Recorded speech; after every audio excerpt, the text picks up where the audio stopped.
Good morning, students. Today we're going to study Indian Contract Act. As business and contracts go hand in hand, they cannot be separated, right? So we need to understand what do you mean by contract? Why business and contract always go hand in hand? और business बिना contract के क्यों नहीं किया जा सकता?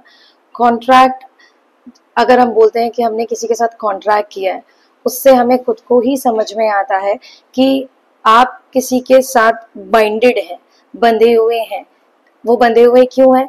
क्योंकि एक कॉन्ट्रैक्ट एक्ट बनाया गया है जो आपको लीगल बाइंडिंग दे रहा है कि अगर आपने किया हुआ वादा नहीं निभाया तो क्या होगा, आपके ऊपर कोई ना कोई एक्शन लिया जाएगा।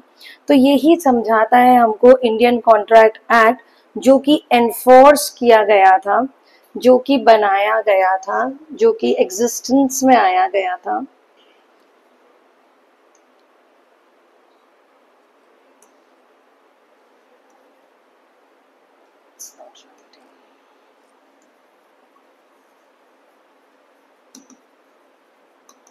जिसकी एनफोर्सेबिलिटी आई थी 1 सितंबर 1872। यहाँ पर इसको बनाकर इसके रूल्स एंड रेगुलेशंस बनाए गए कि अगर कोई बिजनेस कर रहा है और कॉन्ट्रैक्ट बना रहा है तो उसको इस एक्ट के अंदर जो रूल्स एंड रेगुलेशंस लिखी है उसको मानना पड़ेगा। तो हमें समझना पड़ेगा कि इंडियन कॉन्ट्रैक्ट एक्ट के हिसाब से कॉन्ट्रैक्ट का मतलब क्या है, जो कि समझा रखा है आपके सेक्शन 2H के अंदर।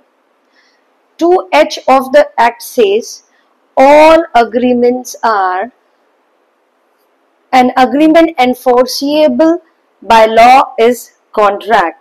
अगर किसी अग्रीमेंट को एनफोर्स करा दिया जाए, प्रवर्तनीय करा दिया जाए, तो वो कॉन्ट्रैक्ट बन जाएगा।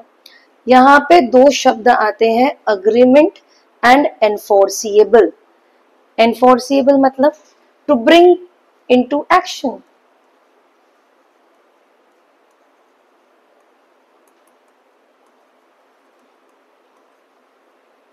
या मैं कह दूं जिसकी हम एक लीगल रिलेशनशिप बनाना चाह रहे हैं।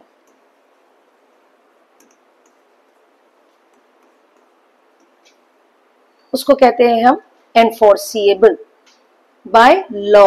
कानून की नजर में हम एक रिश्ता स्टेब्लिश करना चाह रहे हैं। What do mean by agreement? Agreement किसे कहेंगे? अग्रीमेंट हम उसको कहेंगे जहां हमारे पास एक ऑफर होगा और उसको कोई एक्सेप्ट कर ले, तो मैं बोल दूंगी हमारे बीच में अग्रीमेंट हो गया है। मैंने आपको एक प्रस्ताव दिया है, आप अगर आप इसकी स्वीकृति दे दें तो मैं बोल दूंगी अग्रीमेंट हो गया है। तो 2H की डेफिनेशन ये कहती है, 2H section 2H of the act says an agreement जो कि एनफोर्स कराया जा सकता है बाय लॉ, उसे हम क्या कहते हैं? कॉन्ट्रैक्ट कहते हैं। तो दो एलिमेंट निकल के बाहर आते हैं। दो एलिमेंट क्या है?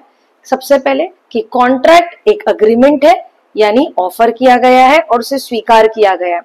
दूसरा एलिमेंट निकल के बाहर आता है, the agreement is enforceable by law, और इस अग्रीमेंट को हम कानूनी रूप से प्रवर्तनीय करा सकते हैं, एनफोर्स करा सकते हैं। सामने वाली पार्टी ने हमारे दिए हुए ऑफर को स्वीकार करके अब मुकर जाए तो हम क्या कर सकते हैं? उस पे कानूनी एक्शन ला सकते हैं।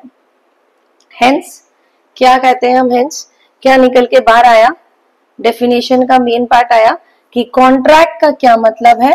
कॉन्ट्रैक्ट इज एन अग्रीमेंट जो कि एनफोर्स करा सकते हैं। एनफोर्सेबिलिटी ऑफ अग्रीमेंट क्या करवा देता है? कॉन्ट्रैक्ट का फॉर्मेशन कर देता है। अब हम समझते हैं कि एक कॉन्ट्रैक्ट बनाने के लिए क्या क्या इम्पोर्टेंट एसेंशियल्स हैं, क्या क्या इम्पोर्टेंट तत्व हैं, क्या क्या उसको बना सकते हैं कॉन्ट्रैक्ट को।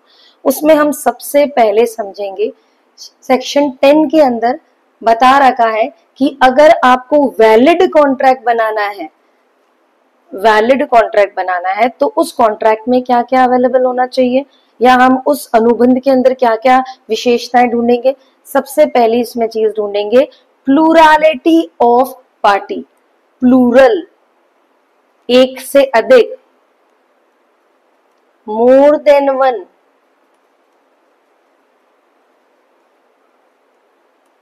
कॉन्ट्रैक्ट आप अपने साथ तो नहीं बना सकते, आपको दो बंदे चाहिए, एक ऑफर कर रहा हो और दूसरा क्या कर रहा हो, एक्सेप्ट कर रहा हो।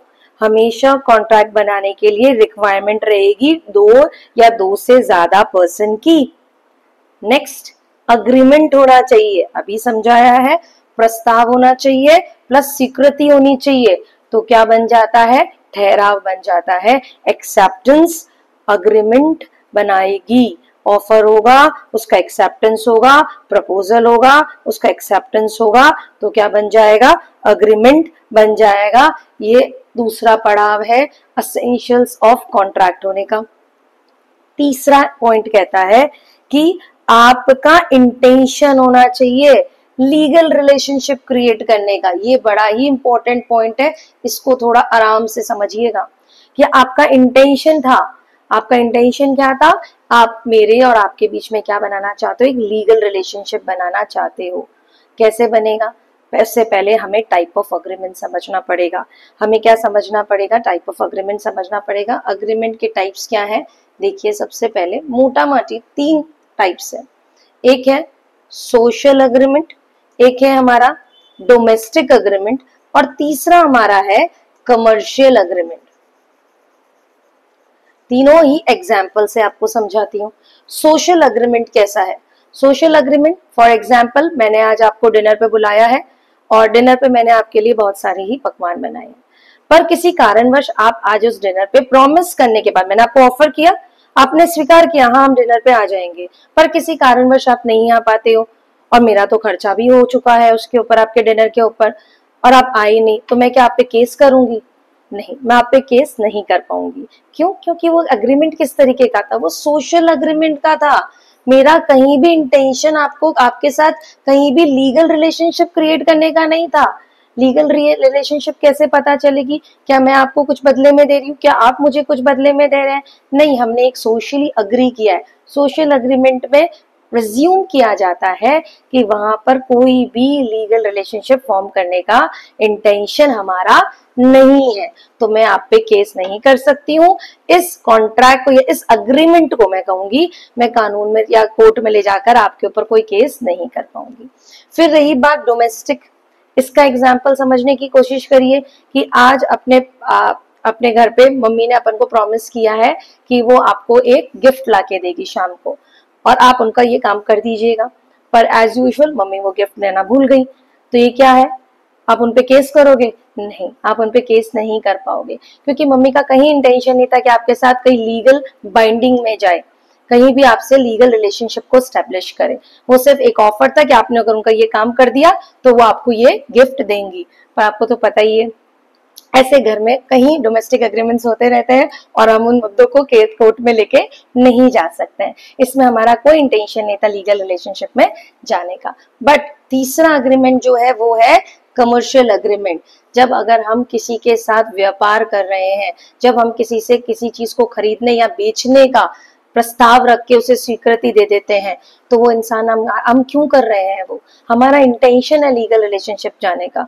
अगर मैं किसी से खरीदने का, कोई मकान है, कोई संपत्ति है, उसे खरीदने का प्रस्ताव रखूं, उसे कह दूं मैं खरीद लूंगी और बाद में डिनाई कर दूं, तो किसी और को बेच सकता था, उसका तो खामा का नुकसान हो गया। तो मुझे बाइंड करने के लिए वो क्या चाहेगा कि वो मेरे साथ कॉन्ट्रैक्ट कर ले कि आप मेरी उस संपत्ति को जरूर खरीदेंगे और जो कीमत तय करी गई है उस पे ही खरीदेंगे, जिस समय तय किया गया है वो ही खरीदेंगे। उससे क्या बना, हमारे बीच में कॉन्ट्रैक्ट बना। अगर मैंने उसका उल्लंघन किया, अगर मैंने उसको तोड़ा, अगर मैंने उसे रिवोक किया, ठीक है, अगर मैंने उसके ब्रीच किया, तो वो क्या करेगा, मुझे कोर्ट में लेके जाएगा और मुझसे पेनल्टी या जो भी उसको जो भी चाहिए या मेरा वादा को वो वापस से निभाएगा कानूनी रूप से।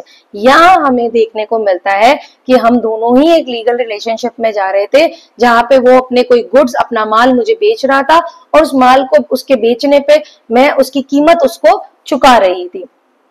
तो यहाँ पर सब जगह देखा जाता है कि लीगल रिलेशनशिप है। तो कमर्शियल एग्रीमेंट पे हम क्या लिख देंगे, हम लिख देंगे प्रिज्यूम किया गया है कि आप एक लीगल रिलेशनशिप को क्या कर रहे हो, बना रहे हो।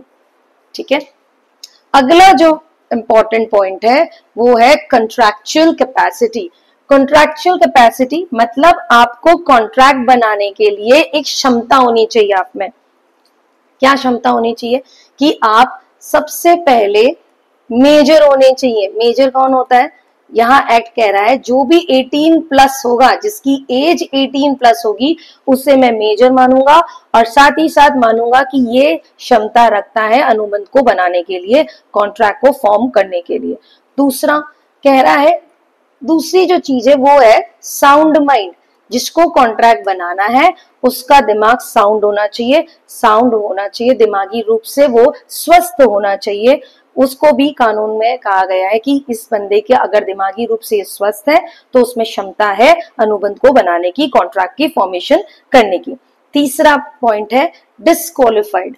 अगर वो बंदा डिस्क्वालिफाइड है कानूनी रूप से किसी भी तरीके से, फॉर एग्जाम्पल अभी मोदी जी ने कहा था पाकिस्तान से किसी तरीके का अनुबंध नहीं करना, और कोई बंदा आकर यहाँ सेटल्ड हो गया है और उसकी एक लिस्ट में डिक्लेयर कर दिया गया है कि इस बंदे के साथ कॉन्ट्रैक्ट नहीं किया जाएगा, तो वो बंदा क्या कहलाएगा, डिस्क्वालिफाइड कहलाएगा। ठीक है, उसी तरीके से अगर किसी भी स्टेट के साथ, किसी के साथ भी हमने क्या कर दिया, डिक्लेयर कर दिया कानून ने कि इस बंदे के साथ ये 5 साल जेल गया हुआ है, 5 साल जेल गई हुई, इसके साथ कोई भी अनुबंध नहीं बनाना है, तो वो क्या आ गया, डिस्क्वालिफिकेशन लिस्ट के अंदर आ गया है। अब इनके साथ भी अगर आपने अनुबंध बनाया तो वो वैलिड अनुबंध, वो वैलिड कॉन्ट्रैक्ट नहीं कहलाएगा। ठीक है, अगला पॉइंट है आपका कंसेंट। कंसेंट होनी चाहिए। कंसेंट मतलब आपके विचारों का मिलना होना चाहिए। क्या लिखा, इसको हम कहते हैं लैटिन मैक्सिम के अंदर कंसेंसस एड इडम। लिखिएगा, नहीं याद रहेगा, कंसेंसस एड इडम। इसको लैटिन मैक्सिम में कहते हैं, क्या कहते हैं, agreed upon the same thing in the same sense. Same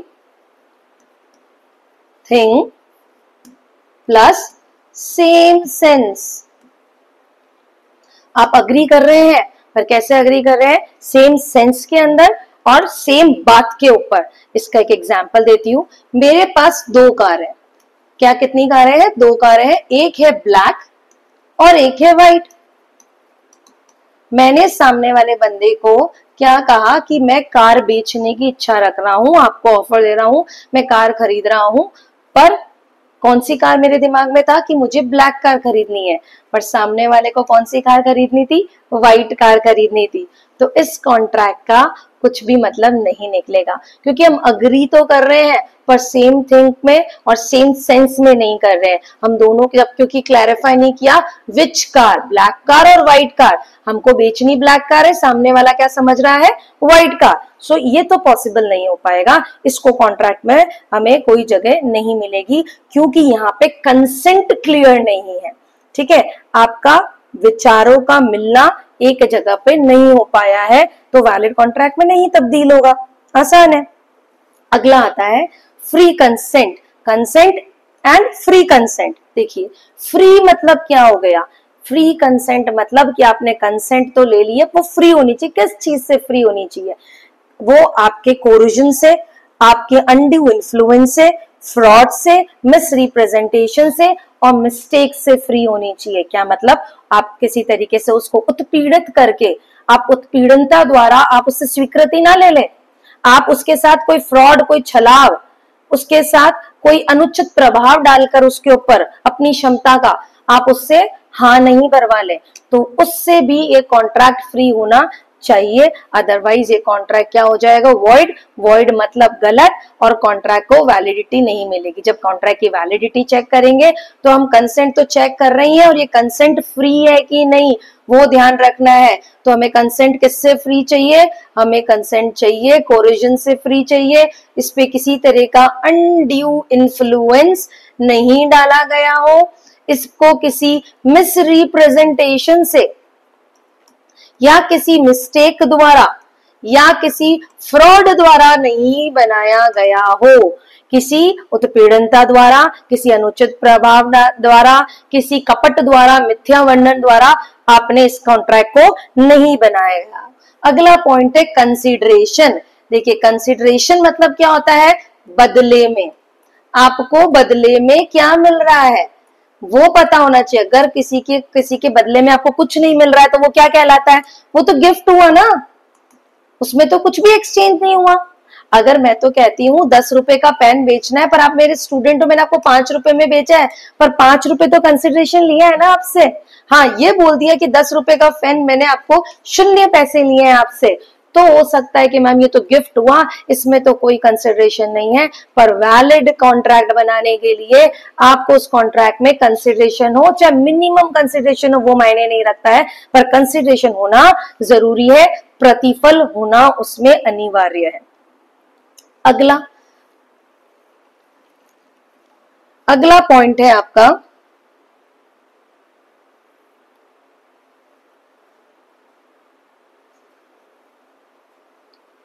आपका जो ऑब्जेक्ट है, आप जो कॉन्ट्रैक्ट कर रहे हैं उसका ऑब्जेक्ट क्या होना चाहिए, लॉफुल होना चाहिए, कानूनी रूप से उसकी क्या होनी चाहिए, उसकी अवेलेबिलिटी होनी चाहिए, अलाउड होना चाहिए। ऐसा नहीं है कि भैया हम क्या खरीद रहे हैं, हम कॉन्ट्रैक्ट कर रहे हैं, हम पाकिस्तान से AK-47 खरीद रहे हैं, ये अलाउड नहीं है, लॉफुल नहीं है, इमोरल है, पब्लिक पॉलिसी के खिलाफ है। अगर कोई काम तो अलाउड नहीं है। किसी से किसी की संपत्ति को नष्ट करने का आप कॉन्ट्रैक्ट कर रहे हो, अलाउड नहीं है, अनलॉफुल है। अगर आपको कानूनी रूप से किसी चीज की मनाही करी गई है, जिस तरीके से आप पेट्रोल, जैसे भाई आपको पता है कि हम किसी दवाइयों का इसी तरीके से नहीं कॉन्ट्रैक्ट कर सकते हैं, उसके लिए हमें एक पर्टिकुलर लाइसेंस दे रखा है, कौन कौन लोग कर सकते हैं, उसका भी आपको एक लॉ बना हुआ है। अगर किसी कानून से किसी चीज की मनाही करी गई है, अगर वो व्यापार करने का कॉन्ट्रैक्ट करते हैं तो वो भी गलत कहलाएगा। तो ये कॉन्ट्रैक्ट होने के लिए आपका ऑब्जेक्ट, आप क्या बेच रहे हैं, वो भी लॉफुल होना चाहिए, और प्रतिफल जो उसका मिल रहा है, प्रतिफल जो भी मिल रहा है वो भी कानूनी रूप से आपको अलाउड होना चाहिए। अगला पॉइंट कह रहा है आप जब कॉन्ट्रैक्ट कर रहे हैं तो उसका एक मीनिंग निकलना चाहिए, मीनिंग सर्टेन होना चाहिए। फॉर एग्जाम्पल मैं आपको बताती हूं कि ए एक मकान का मालिक है, बी क्या है, इंटीरियर डेकोरेटर है, इंटीरियर वाला है। ए कहता है कि सर मैं आपको 10 लाख रुपए दूंगा, मेरे मकान का इंटीरियर करिए, पर मेरे मकान का कैसा इंटीरियर करिए, अल्ट्रा मॉडर्न बना दीजिए, इसको अल्ट्रा मॉडर्न बना दीजिए। अब अल्ट्रा मॉडर्न का क्या मतलब है, अल्ट्रा मॉडर्न का कोई मीनिंग नहीं निकल रहा। हो सकता है आपके लिए हाईटेक हो, टच करते हुए, आवाज देते हुए, सीरी अलेक्सा यूज करते हुए आपका डिजिटल अप्लायंसेस काम करने लग जाए। हो सकता है आपकी नजर में अल्ट्रा मॉडर्न ये हो, मेरी नजर में अल्ट्रा मॉडर्न हो, पर इसका कोई मीनिंग नहीं निकल रहा है। तो इस तरीके का कॉन्ट्रैक्ट क्या कहलाएगा, वॉइड कहलाएगा, मतलब नहीं है इसका, व्यर्थ है ये अनुबंध, इसकी कोई एग्जिस्टेंस नहीं रहेगी। पॉसिबल हो परफॉर्म करना आपके लिए, कॉन्ट्रैक्ट जब बनाए तो पॉसिबल हो। अगर आपने सामने वाले के साथ कॉन्ट्रैक्ट किया है कि आप मेरी ये बात काम कर दीजिए, मैं आपको चांद तारे तोड़ के दूंगी, इज इट पॉसिबल, पॉसिबल नहीं है। तो आपका कॉन्ट्रैक्ट जो आप कर रहे हैं उसे परफॉर्म करना भी पॉसिबल हो, ये मायने रखता है। अग्रीमेंट नॉट डिक्लेयर वॉइड, अगर आपका अग्रीमेंट जो है वो वॉइड, गलत, व्यर्थ नहीं डिक्लेयर्ड होना चाहिए।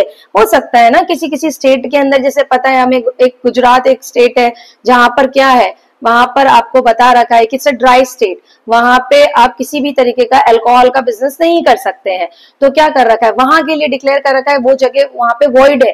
तो अगर आपने अग्रीमेंट फिर भी कर डाला है कि हम सप्लाई करेंगे, तो उसका कोई भी मतलब नहीं निकलेगा, वो तो वॉइड ही कहलाएगा। कंप्लायंस ऑफ लीगल फॉर्मेलिटी, अगला एलिमेंट कह रहा है कि ऐसे तो देखिए किसी भी तरीके का आप अग्रीमेंट करते हैं तो उसके अंदर कोई लीगल फॉर्मेलिटी की जरूरत नहीं होती है। आप बोल के करना चाहें अग्रीमेंट, आप कॉन्ट्रैक्ट लिख के करना चाहें, कैसे भी हो सकता है। इनफैक्ट अब तो इंफॉर्मेशन टेक्नोलॉजी एक्ट ने कह दिया है कि अगर मैं किसी को मेल के द्वारा कोई कॉन्ट्रैक्ट कर रही हूं तो वो भी उतना ही वैलिड है जितना मेरा ओरल और रिटन अग्रीमेंट है। तो कह रहा है कि अगर कोई लीगल फॉर्मेलिटीज की जरूरत है कॉन्ट्रैक्ट पेपर वगैरह स्टैंप वगैरह के अंदर तो ठीक है, अदरवाइज कोई लीगल फॉर्मेलिटीज की जरूरत नहीं है। बस ये जो बताए गए आपको असेंशियल्स थे कॉन्ट्रैक्ट बनने के लिए, वो ही आपके लिए जरूरत है एक कॉन्ट्रैक्ट को वैलिड रखने के लिए। आज हमने कॉन्ट्रैक्ट की परिभाषा, कॉन्ट्रैक्ट की डेफिनेशन को समझा है, साथ ही साथ एसेंशियल्स और वैलिड कॉन्ट्रैक्ट को समझा है।